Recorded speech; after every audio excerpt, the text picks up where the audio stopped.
And welcome back. Thanks for those wonderful reactions. We have some other person has joined us here in the studio. She's called Leila. I don't want to complete the other name, but I want them to discover you. And she's into communications as well. What precisely?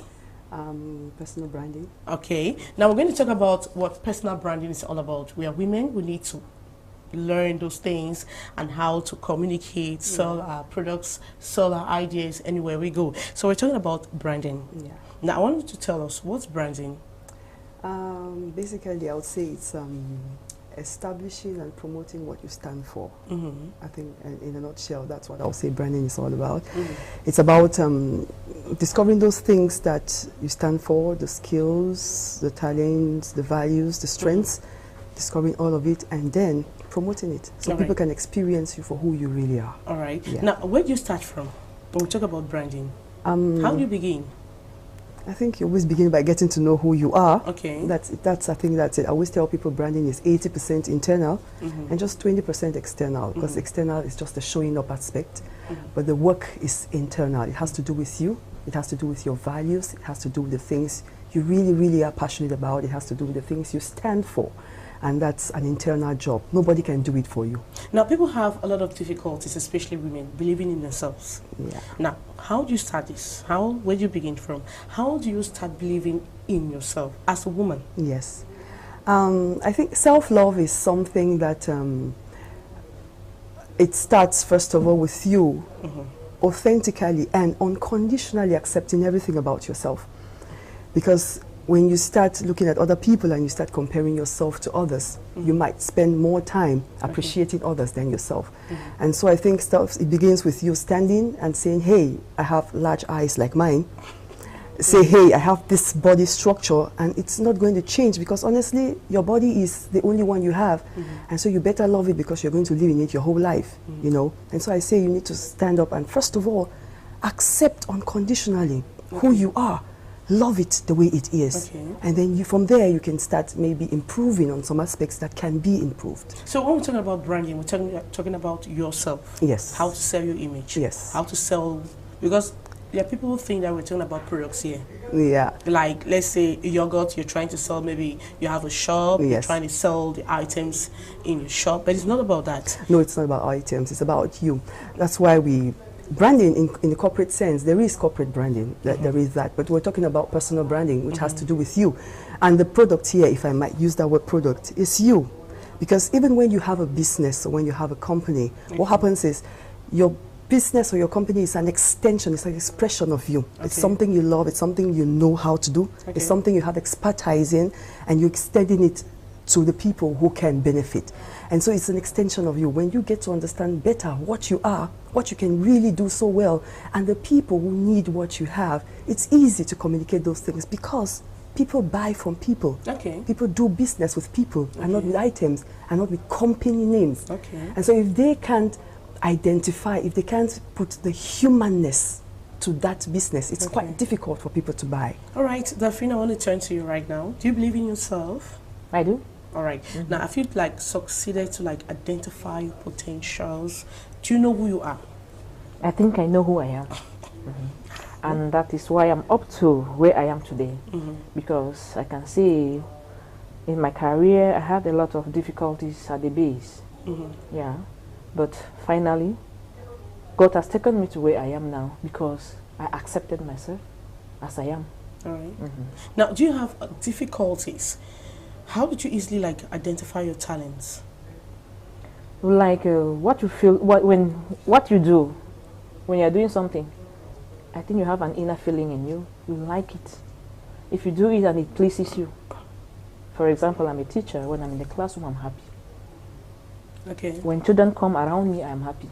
Therefore, it means I love children, and in me, I need to help to bring up children. Maybe as an educationist, I love teaching. Even in the office, I'm in the office, but I like being in the classroom. When I was even told I have to go to the office, that is what I felt inside. Yes, it's inside me. Because when I'm away from them, or when I hear a child cries, around, I wish to find out what is wrong with that child. If I see a child who is sad, I would like to find out what is wrong with that child. So I know that in me, I am a born teacher. Now, how do you sell your image? Anywhere you go. Doing your work. Is it that easy? Not quite easy, but doing what you like. Doing what you like. Doing it with passion. Okay. Yeah. All right. Is that all about branding? Yeah, it That's all is. about. All right. Now, I want us to look at the difficulties.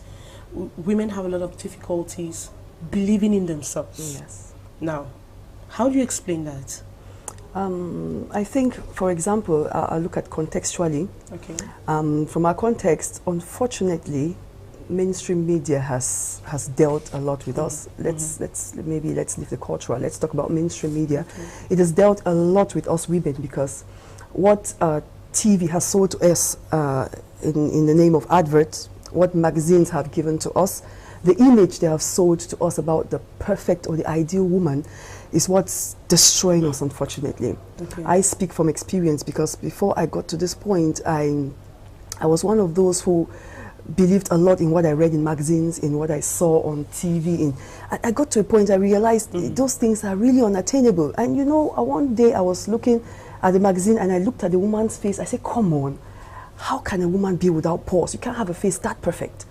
This thing is been photoshopped and they want to make me believe I can be like that in reality, whereas that's not it. And so that, it was like kind of, it kind of started everything in me, and I really said, no, hey, I need to look at my reality. I need to look at who I am, the way I am made. Okay. And that's it. And I think that's the problem that most women have. Yeah, we have this problem. Most women don't believe in themselves. Yeah. And they think they have this nature of copying from other women. That you see a woman and say, ah, this woman is very beautiful. Why can't I be like that woman? I want the eyes. Yeah. My eyes are just funny. Yeah. Now, how should a woman, what should she do? If you look yourself in the mirror, now what do you do to start believing in yourself? How do you see the inner part of you? How do you feel it? I think it first of all, the change in perspective. You need to change your perspective, the eyes through which you view yourself. You need to take your eyes away from the things you don't like about you and start appreciating the things that you like at least about yourself. You need to start doing that. And I always say it's always good to have a support group. Surround yourself with people who bring out the best in you. Surround yourself with people who can appreciate who you really are. Because you know, beauty is not only what you see, it's intellectual, and so you need to surround yourself with people who can bring out all of those in you. I think from there, you're just going to, it's a process. Okay. Honestly, now, it's a process. Okay, Delphine, have you had some moments in your life when you see somebody you want to be like that person? Normally in life, it's good to admire. And really there are such moments that I've admired those who are maybe higher in position than me. And to me, when I admire somebody, maybe the talents, I also like. I mean, I will try. Do I have those talents? But if I don't have those talents, it's good just to admire and say, what you're doing is good. But if I can't live up to that, it should not disturb me. It shouldn't disturb me. But if it is something, because if you don't aim higher in life, you will remain in one position. Okay. That's one thing every human being must know. You must aim higher. You need to dream. Yeah. Have dreams. Good. Live them. Okay. But if you're not able to attain them, it shouldn't disturb you. That is accepting yourself whom you are. Right. Now, I want us to look at the pressure from a man. Yeah. Take, for example, you're in a home, you won't believe in yourself, but the man makes you feel as if you're trash. Now, how do you handle that? Now, what do you do? We will have so many women out there. They're married. Yeah. They're in their homes. Yeah. But the man makes them sound stupid, as if they cannot do anything. And the women believe in it, and they are there at the spot. They don't grow. Yeah. They are just there. They think they cannot do anything. They think they don't have talent. And that's where the problem begins. Now, how do you explain that? Because we're trying to tell women that you have talent. Yes. If you believe in yourself, if you have dreams, then the sky is your limit. Now, how do you explain it? I think it can really be a difficult or painful one, because your husband is, I think it's the closest person to you, and when your husband is not it's not the one who encourages you. The blow is really, really deep, because that's your closest person. That's the closest to you. And to have a husband who can't appreciate who you are, I think it's a two-way thing. First of all, when the guy got married to you, maybe there were things he saw about you that he really loved. And probably in the course of it, there are some changes that he is witnessing that could be affecting his perspective. Maybe you've changed the way you used to do things you're doing. Maybe you've settled and you've taken things for granted. And so that is maybe affecting the relationship. Maybe he's just a man that doesn't want to appreciate you, probably for one reason or the other. But it's a two-way thing. But as the woman, get support. Get support. It's very important. She has no support from the husband, the family, society. Now, how should she go about it? I think there are lots of things happening now. There are so many groups, there are so many associations and organizations that are coming up where women can seek the support they need. It could be counseling. Probably there's somebody your husband can listen to. Advise you, maybe get to that person who can talk to both of you and try to find out why is he doing what he's doing. Get to the heart of the matter and see how it can be trashed. There are some that can be changed. So you're not advising a woman to just sit at the position where you are because a man sees that you cannot, in short, you're nothing and you don't seem to believe in yourself, because a woman will spend all the time at home. They are not creative. They don't have dreams. They are there with the kid. They think they spend the time from the kitchen to the bedroom. In short, they spend all their life in the house, and they have no dreams. They have no vision, because the man tells them that you can't do anything. Now, how do you start believing in yourself? Now, how do you get from out of that home into society? Wow. First of all, it's still a mindset. It's something that is inside. But you need somebody to pull you out of there. By the way, because when the man says no, when the family says no, now how do you do it? You need some other person to pull who is you not out. your family member, who is not the husband, to pull you out. Now how do you do it? And that's why I say you need to get support groups. You really need to look for groups, people who can accompany you. People need to accompany you, because first of all, if you don't love yourself, no other person is going to love you. And so it's quite, it happens. I'm not saying it doesn't happen, but it's quite difficult for me to believe that if I really love who I am, my husband's perspective about who I am will really change that. To that extent, it could affect it, but I think to that extent of me sitting and doing nothing, I don't really think so. All right, as we're talking about branding. Now, how do you feel? What's your experience? We're talking about personal. Do you believe in your inner self? Of course I do. Of course I do. And I believe that everything that, it starts from you, like she said, before out. So you don't have to let things that happen around you influence the way you see the world and the way you see yourself. And usually as you grow up, as you have certain people that you look up to. Most often they are parents. They are parents. And they give you these values that you must hold so close and dear to you. And you should build your life around these values. And we also have, for those who go to church, there's a church groups that if you feel like everything is going away, then you just turn to your God. That's the surest person. All right. Now, can a man stop you from believing in yourself? He can attempt. He can attempt. In the beginning, it will be a blow. And then when you see that it's a serious one that's coming and it's going to be constant, then you have to now get a defense shield. You know, like, okay, this is what I'm dealing with now. He's slapping me now is with the kind of actions that he brings, not like physical, but the words. Now I have to now stop listening to this thing that he's telling me, because this is not what I am or who I am. I'm way bigger than this, because before you met him, you had plans. You had dreams. You had visions. Your parents had that for you. All right. His opinion counts, no doubt, but it should be in the positive direction and not the negative direction. So if it is negative, then you have to turn it around. All right. Now, I want us. Is it possible for a woman let's say you have ideas in your head, you believe in yourself, quite all right. You have these ideas in your head how to, let's say, start a small business, but you don't know how to go about it.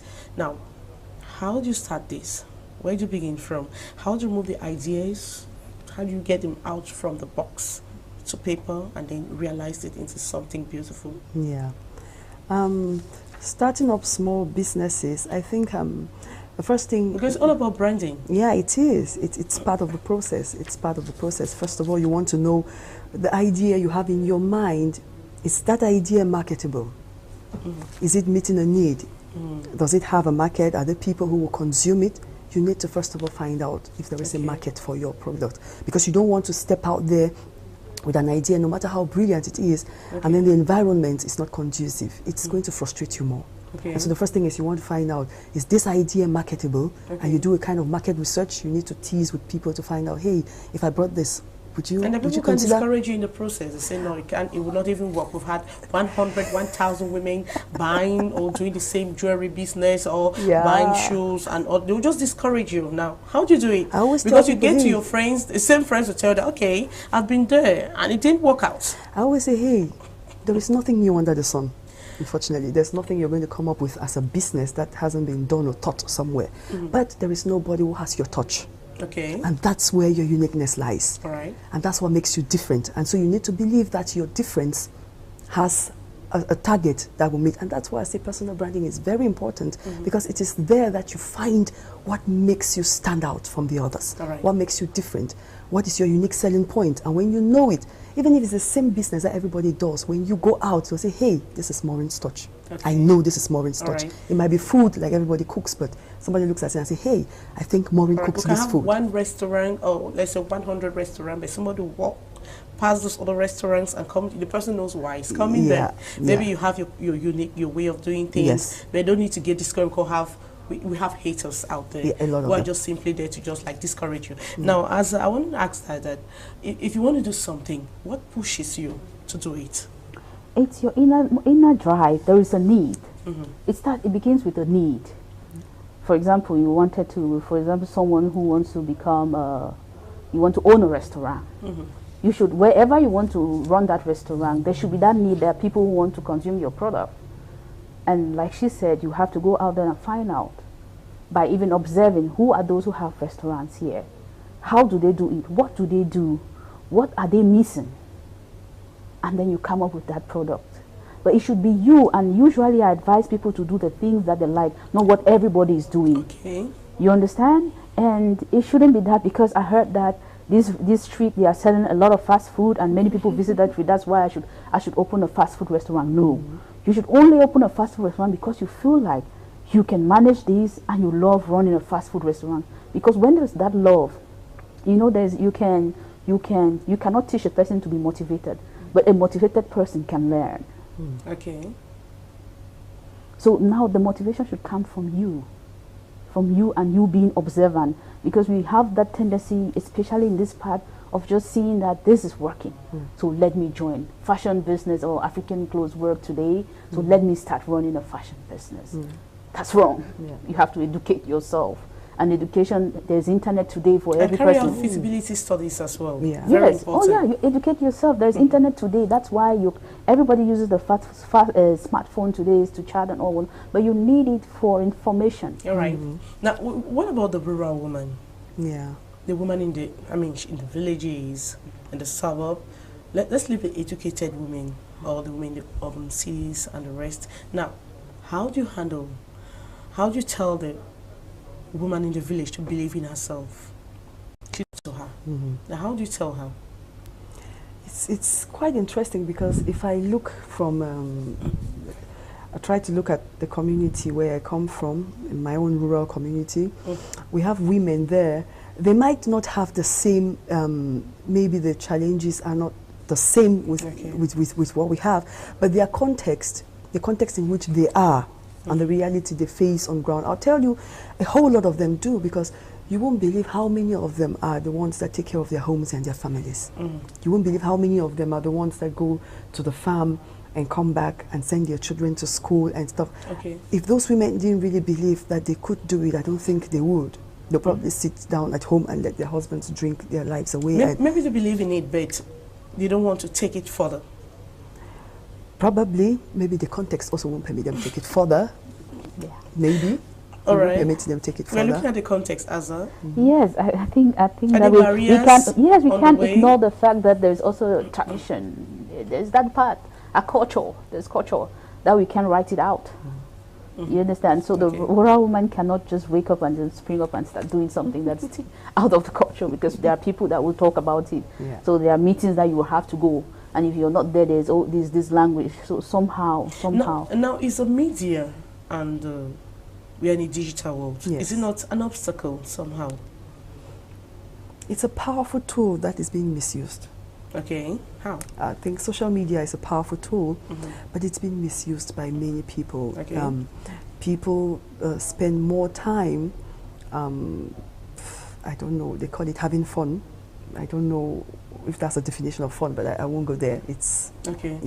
But a lot of people spend time misusing it. Just like she said, that the media now and smartphones, you are just one touch away from any information and any kind of training you want.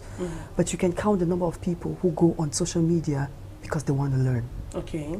Majority go because they want to look at celebrity gossip. They want to hear who has done what, and and it's quite sad because we have a powerful tool, yet we're standing. Okay. We're stagnating. Very few people are making the most out of it. They're using it to get contracts, partnerships. They're using it to get education. They're using it to get visibility, exposure, and most of the people are just using it, are just whining time, like they'll say. And I think maybe it's because of education as well. Okay, they don't have the right education. Yes. They are not they don't have. They have not been sensitized at the base. Yes. To how to use the social media. It's trending. We have more women on the social media today, but they copy the wrong things. Yeah, I believe they do, because today you can sell anything you want on the different media channels that are online, but people are more focused on what I wear, what I do, and those are not interesting anymore. And the person who brought up this media thing understood it. That's why they constantly, you keep having this pop-up for different kinds of adverts, because they want to be seen, and so we can also adopt that. All right. Now, what do you do at your own level to bring this branding at the doorsteps of women? What is your association or the group where you're working? How do you do it to get more women involved and make more women believe in themselves and try to identify their talents? Yeah. Two things. First of all, I try as much as possible to get workshops, and I do with specific targets, especially women, because I realize we have a whole lot of small businesses, we have a whole lot of startups coming up. I was surprised yesterday. I was just going through the internet, and I was surprised at the number of them I discovered for the first time. And I was happy, but somewhere I was like, hey, why don't I know about these people? It's my job to know about everything, because I want to help people grow in their businesses. Why don't I? And so I organize. So how do you reach out? Is it possible to easily reach out? Yes, it is. It is, because first of all, I organize workshops where people can come together, and I try to get people who can give them a glimpse of what it's all about. And then they have an association, Shine a Light Africa. What I do is I go more to the rural community with this. I was like, what did you ask that? What about the rural community? How do you get to them? Because they need it. Yes, they do. They do. For example, I started with my own village where I come from, and what they do is twice a year or so, we go back to those women. We try to help them to monetize the activities. They grow a lot of crops, but it's just for them. They sell amongst themselves to their kids. So we're trying to get a market for them. We try to get a market out of the local community, people who can buy from them in bulk and sell to the bigger community. And also I belong to a group called World Pulse, and it's a digital platform where women are given a platform where you can expose yourself and your activities. So what I do is I try to take that platform to them. It's quite difficult because it's digital. But what is I am like the middle person. I take their products, I make it available, people see, and then people can buy from them. All right. All right. Now, how do you do follow-up? What are the follow-up mechanisms? For my community. Say, for example, you go to your community, you talk to these women, you go back. Yes. How do you do follow-up? What we did is we set up an association. We permitted them. Because you need to follow up to see if the women will actually realize their dreams or try to build a business for themselves. Yes. And then you try to follow up and see maybe if it's a successful business or not. Yes. Now, how do you do the follow up? Because most associations or most groups, when they do that, they have it once a year. Yeah. And normally it's during international days. Yes. They go to these villages, they talk to the women, and they fall back in towns. Yes. And they wait again for next year to go back to these villages. That's true. And the women are just left there. You talk on that day, the ideas, they bury it the next day. Now, how do you do it? I think since it's my home community, I'm sure you're not going to focus only on your own community. No. You know, it's always good to start up somewhere. When you start, and then it's easy to spiral. You know, you start up with your own community, because oh, sorry, I can't remember the English word. The accueil. The welcome it's quite easy, you know. And so what happens is, when we do that, we try as much as possible to go back. Even if I can't go back personally, somebody can go back there to see how they have their meeting days. And so we need to find out what happened today. What did you discuss during your meeting? Is there anything that is pending? And the president, we are available to her at any time. She can call and say, hey, this is what's happening, this is what's happening, and we look at what we're going to do next to take them to the next level. With the crisis, things are a little bit on the side. The crisis affecting everybody. Yes, so now we're almost concluding the program, but without giving our last messages to women. I'll start maybe with you, since we're talking about branding here. We need to tell the women what they need to do to get the ideas, get it out of the boxes, put it on paper, and make it into real business. Now, what are you telling the women tonight? I think I'll tell every woman, especially a woman that has obstacles. Yes. I think the first thing I'll tell every woman is my favorite all-time quote by Oscar Wilde. I say, be yourself, because every other person is already taken. Okay. Don't try to be another person. Try it. Stay true to who you are. Spend time. Invest in yourself, because you're worth it. Invest in who you are. Invest in the things that you're passionate about, because you're worth it. It will yield dividends in time. Right. Don't let the detractors, don't let the naysayers distract you or deter you from your path. And we're available to help you if you need our help. All right, Azza, we're talking about branding here. Yeah. Now, what are you telling the women? Because I have some women who are like, no, I have 3 children. I'm married for 20 years. Now, what will I do again? I don't need all those things. I just need to stay here, eat. And she doesn't believe in herself. She thinks that life just ends just with the children, and that's just it. Why should I fight again? You have many reasons to fight again. So what are you telling the women? You have many reasons to fight again, even when everyone is telling you that there's no reason to fight again. Right? And you have to see that it's never too late to start over new. And you have every power to achieve whatever you want if you will just push. If you will just push. So keep the focus, and if you feel like you're too weak and you cannot guide yourself, join groups.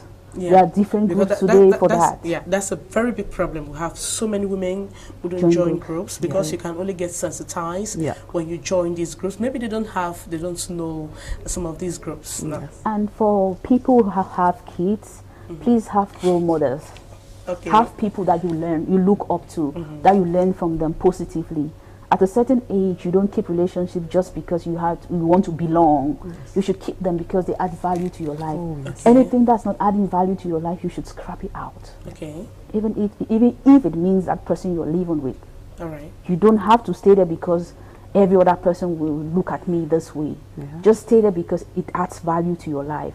It might not be monetary value, that emotional value that you need to get to anywhere you want to get to. Because emotional value is what gives you stability. That's a real problem as well. We have women who think it's just all about money. But if you're physically, if morally, you're not upright, it doesn't add value to your life. The person comes there, it makes the whole environment is like nauseating. Is there a need to be there? There is no need to be where you're not happy. You need to be happy to do whatever thing, because you can't give the world something you don't have. If you don't have happiness, you can't give out happiness. So you can only give what you have. So if you're not happy, try your best. But if you see that it's not working, then do something else. All right. You must not stay in there. All right. She tells she has nowhere else to go. Of course. There are thousands of places to go. Somewhere to She says she doesn't have anywhere to go. Yeah, thousands of places to go too. she that's the only place. She got married to the man 30 years ago. They have built a home. They built a house together. She cannot leave that home, and she invested in there. Reason why your whole life should not be based on material things. Okay. There are many more things that give happiness, and truly when you get married to newlyweds, you should find your own activities that makes you happy. You shouldn't stick around the man because I'm married so I have to be only where he is. You should have your own set of friends like he should have his own set of friends. But more importantly, you should build your relationship on things that give you value, that takes your life from point A to point B in a positive way. All right. I want to thank you, ladies. I'll start with Leila. Thank you very much. You're into communication, career communication, right? Yes. We also want to thank Azar. You're into communication. You're a communication well. specialist. We also thank Delphine because she's an educationist. She was also here on the panel. And she's still here in the studio, just like I can't see her. Now, I want to say thank you. We're telling women tonight that you need to believe in yourself and try to bring out all the ideas from the boxes and get them down on paper and try to build something for yourselves. You are supposed to have dreams. You have a right to have dreams. The program was Turn Up. Thanks for watching.